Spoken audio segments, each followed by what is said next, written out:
Well, I'm back with my fiber. This is the alpaca that was dirty but was in locks. Can you see the beautiful crinkliness of the locks in there? Well, I went ahead and that big wad I had, I divided it, tried to pull it out in locks. It's still dirty. It still has BM, as you see, even some big chunks. But I want to get it cleaner so that it's not gray when I spin it. So I'm going to wash it. Now I've got this basket that you have to find a basket that also has slots in the bottom like this one. I found this at like the dollar store. They're not expensive, but you have to kind of hunt for the right one. And I'm going to wash it without wringing it in any way, without stressing it in any way, in cold water with a mild soap. So let me show you what I'm going to do with that. As I'm filling the sink with just tepid water, it's not even really cold. I just want it to be the most non-stressful possible. I'm using this Zote soap. I'll show you the wrapper in a second. And I'm just going to make sure I put that soap into it. I'm not going to be putting it directly into the fiber. I'm not going to work the fiber at all. So I want the water itself to be soapy. And you want to make sure that the water doesn't fall onto the fibers either. So I'm just going to put them in there. You've seen this in the grocery store or at Walmart maybe. It's not hard to find. People use that to make their own liquid laundry soap. Now this is going to stick to my hands. I know it will. Some people put this in a laundry bag too. I really just want to get the dirt out of it. So I'm going to let it soak. Put in a little more water. And let the dirt float up out of it. But what I'm trying to do is to keep the locks intact as much as I can so that I don't end up with a cloud. And you do that by not working the fiber and keeping the locks in place, but you also do it by not working the fiber and not felting it. I think that's important. Get all the air bubbles out of it.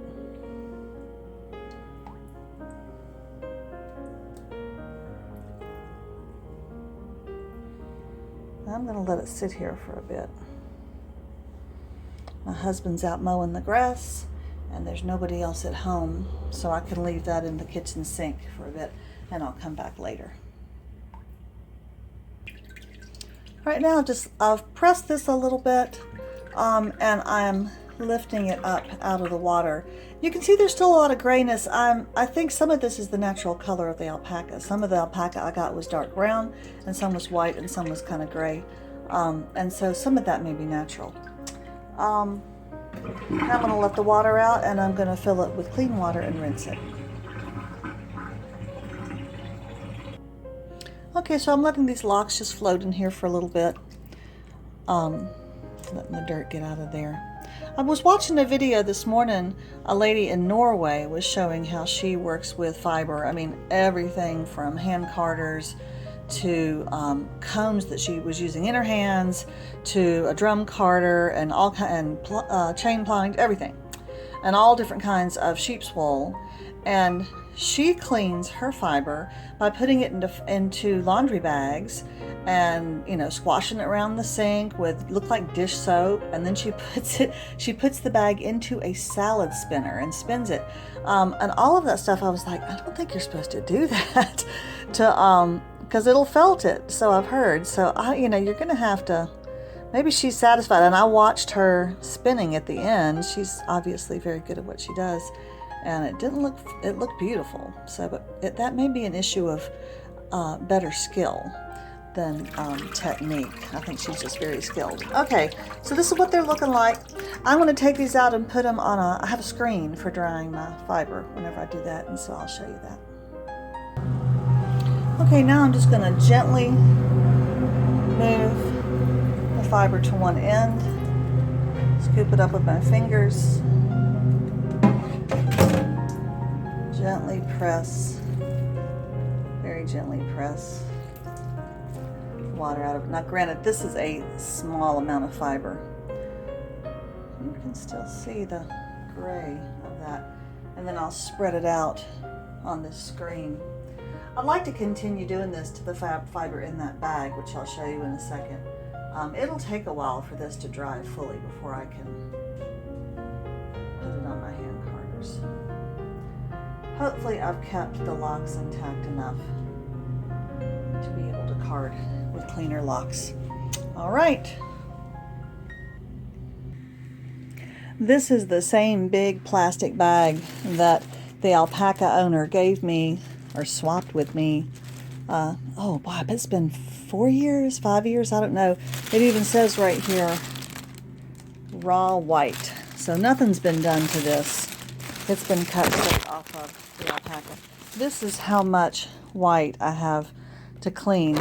And I do think it'll be beautiful. I'm looking at it now. I think that I remember that although it says white, I don't think it's pure white. I think it's got some gray and light beige in it, so it's variegated. All right, so that's some of the yarn I'll be working on to clean gradually and add to that bobbin of alpaca. That's what it's like outside my studio window. Kind of blustery. This is Hurricane Tropical Storm Elsa that's finally coming through our area. But in my studio, here's the fleece. These are the locks, the alpaca locks that I washed a few hours ago, and I told you I was going to dry them on a screen. This is just a window screen, real cheap window screen that Adam got for me at Lowe's or something, home repair store. I'm sorry, I'm picking at this lock while I'm trying to talk. And it's really perfect for drying fleece like this. So, and I'm amazed. I mean, I didn't squeeze or press these very hard because I didn't want to felt them, so they were pretty wet, but they've dried really quickly. They're all the way dry. So technically I could card these right now. And the reason why I want to keep my alpaca and my sheep wool separate is because the alpaca is radically softer. It is just buttery soft. It's the kind of thing you'd want to put next to your baby's face.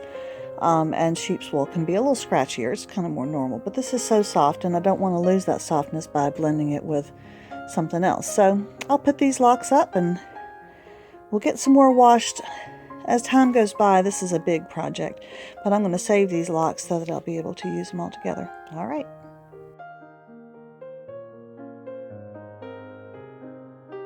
Okay, so here is my bobbin of sheep's wool that I've been working on. I bet that is maybe 10 rolags, and that's how full the bobbin is. I did go ahead and tie it off because I want to chain ply it, which means it'll be a triple ply, and so it will fill up a whole bobbin. So I don't want to fill up this bobbin, or I won't be able to get the chain on another bobbin, but I just wanted to show it to you. It looks really good, looks nice and clean. I still feel like I'm not spinning it tight enough. Of course, now this is the end, and it's gonna untwist a bit at the end, but I'm just wondering about my twist. But otherwise, pretty good.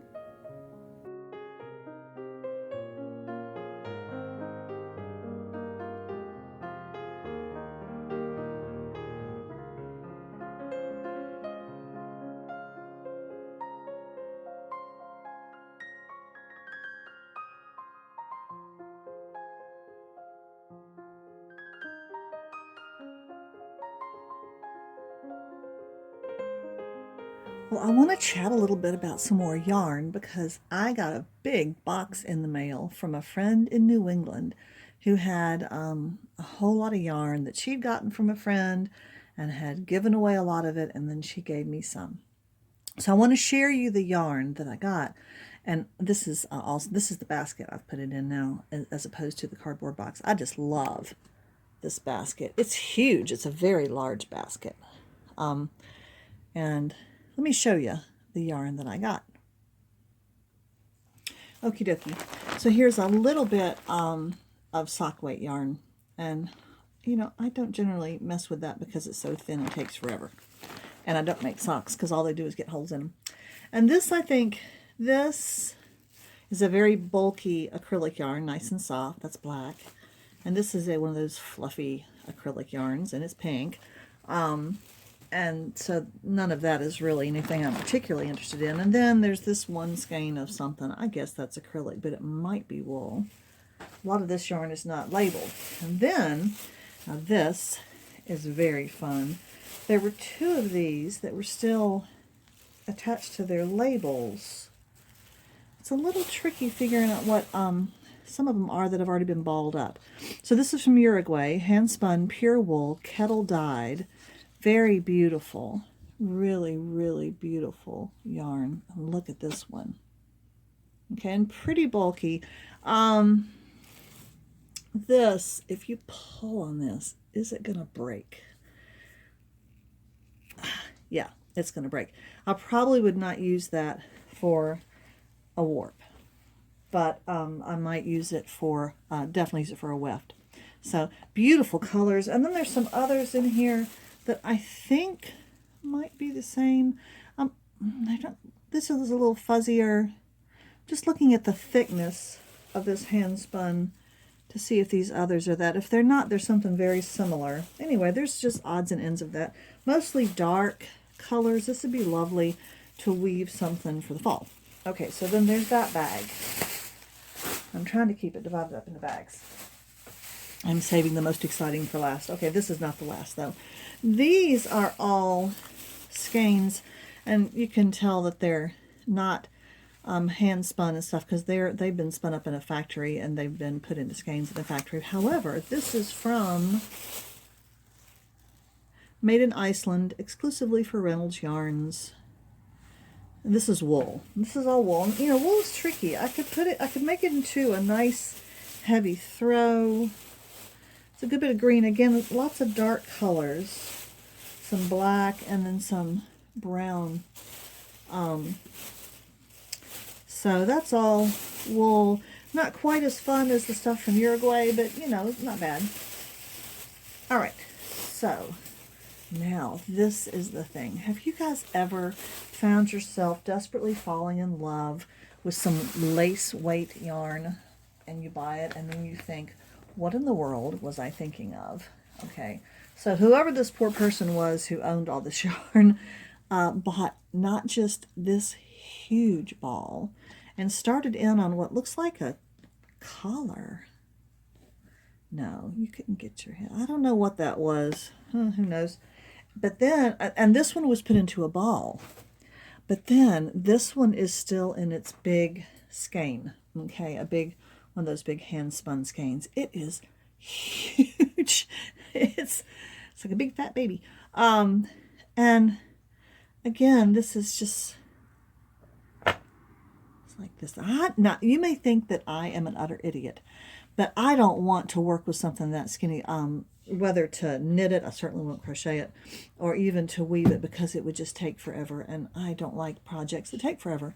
But I'm wondering if I could take this off of here and put it onto a bobbin and chain ply it, which would make it, oh sorry, Adam is making, that's the blender in the background. He's making watermelon limeade, which is all the rage. He's making that for church. Anyway, if I could put this into a triple ply, it would be a lot thicker. I could even put it into a triple ply and then reply it and have like a 6-ply. I mean, I can make it as thick as I want, and it would be so much faster to work with. And I wouldn't mind the plying process. That's fast and fun. It's just that endless years of knitting with something this size. So tell me what you think about that. If you had something that huge, okay, there's that. And there's that. And there's that. Okay, let me compare it to, here's a pin. Okay, that's a lot of yarn. So I'm thinking that might be a fun idea. It's a beautiful color. It's a beautiful yarn. And if I don't do something like that with it, it's going to sit around and go to waste. It'll go to the thrift store, and who knows what horrible fate it will meet. Matter of fact, I have I have a whole little bag somewhere of lace weight yarn that is just, it's gorgeous, it's expensive, but I've never done anything with it. And I'm wondering if this would be a good idea. All right. Well, so that's what's happening today. Oh, hang on a second. Here is the little dab of sheep's wool I've done so far. I showed it, I took a picture of it on the spool yesterday on the bobbin, but then I put it off on my niddy noddy and put it into a long skein. I still need to steam it and set the twist, but I am thinking that looks pretty good. And I've got a whole, just to jog your memory, I've got a whole brown paper bag full of exactly that fiber. And I think, and that's with no additional washing, just kind of picking at it a bit, I think it looks really beautiful. So I'm rather chuffed about that, as the British say. So I'm kind of moving on low gear, or as I said to Adam earlier, I'm moving really slowly today, and he said, that's okay. It just makes you easier to catch. Bye. Well, I thought maybe some of you crazy people out there might want to actually see how I'm doing this chain plying. Now, I've got other chain plying, there's lots of great chain plying videos, but maybe you'd like to see how it's done in this bizarre fashion. So, remember, I'm an amateur. That I am. Okay. I always wrap my yarn that I'm working with around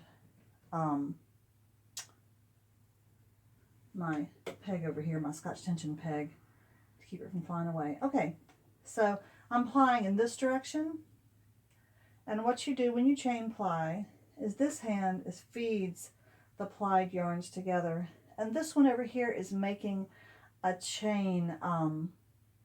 You know how you do chain stitching with a crochet needle, where you pull the single through a loop, and so this is begun with a slip loop, and you just keep on making this big, they're very big loop chains. Okay, so you have to kind of be thinking of several things at once. So I'm pulling this loop through while I'm pulling my left hand up to my stomach. You want to treadle slowly. You really don't need to put a lot, additional spin into this yarn. You just want enough to keep it all together. Mostly the challenge was I didn't know what in the world I was going to put this big skein on in this big loop. I didn't want to have to take it off of it and put it into a ball or something. That was just too much work. Okay, so I finally found a way that I could take it straight from its skein to the chain plying without an in-between step. And that is a very happy thing. I will knock this out in probably, I don't know, an hour or something. Mostly I'm going to have all of my bobbins available.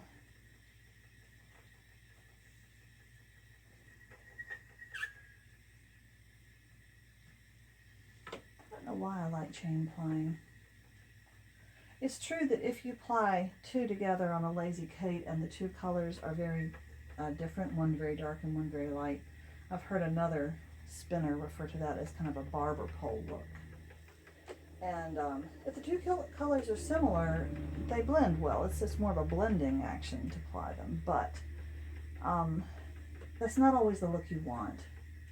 And this blends the yarn with itself, and so if you want your plied yarn to have a consistent look, that you keep the same look of the single ply, then this is what you want. Okay, it's time for me to slow down. I knew this is going to fill up so fast. Let me put some on the very end up here.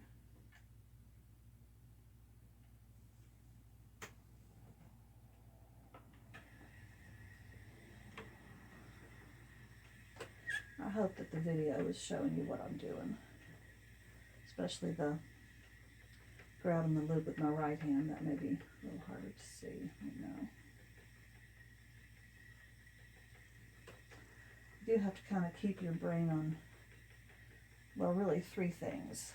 Feeding this in there so it doesn't get overspun, keeping your chain going, and keeping an eye on your bobbin so it doesn't get over full. One thing you want to do, if you stop, you want to keep your open loop obvious where it is. So like I'm draping it over the leg. You don't want to just let it fall or let it get tangled with this leader that's coming in from the skein, because you want to be able to slip your hand back in it. That's the most important. This position here is the most important. To keep this pinched, you always, no matter what kind of plying you're doing, you keep a difference between the plied yarn here and the unplied here. This finger can be a little bit of a guide sometimes when you're chain plying. Okay.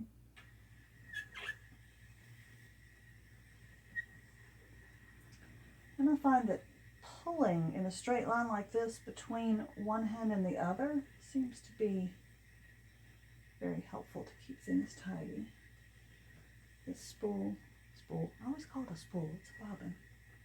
I'm not sure what the difference is though, but this bobbin is about to be full. Yep. Okay, so okay, so what you want to do, see how I have my loop and my leader? I'm going to cut them at exactly the same spot here, so that all three of these, I'm going to snip this one and cut this one off so they're all the same length, and then spin them into the bobbin. And and then at the very end I'll knot it. Okay, and that will keep them the same length, and then I'll have a new leader to start with the next bobbin. All right, well, thanks for watching that. Hey, I just want to take a second and mention that a spinning wheel, although it's an expensive piece of equipment, is very useful for people, for all yarn workers, not just people who want to spin. It's really good for anybody who has yarn. This is a store-bought yarn.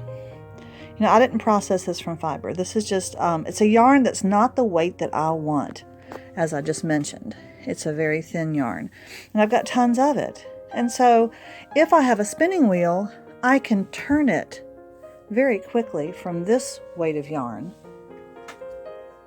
to this weight of yarn. And this is pretty much, this is a bulky weight yarn. And all I'm doing is chain plying it onto my spinning wheel. The other thing it's really good for is it's got two lazy Kates. There's one here. It's just a post that you put a bobbin on. This one has a bobbin on it. And it allows you to take two different yarns and ply them together. So if you had two yarns of slightly different color and you wanted to kind of blend them in a barber pole look before you knit or crochet with it, a spinning wheel is what you want. Okay, so if somebody offers you a spinning wheel and you have space for it and you love to work with yarn, remember some of the other uses of a spinning wheel besides just spinning raw fleece. You can spin yarn, because a spinning wheel is used not just for spinning, but for plying. And so many times, knitters and crocheters, other yarn workers really wish they could ply yarn, but they don't have a wheel to help them do it fast. This is ridiculous, that's a chair, yes it is, up on its end. I just took this big wad, this long skein, and I looped it around those two legs, and I've started plying. I've already just in 2 minutes got that much. I'm going to have a lot of nice bulky yarn to do something with. All right, so there's another tip.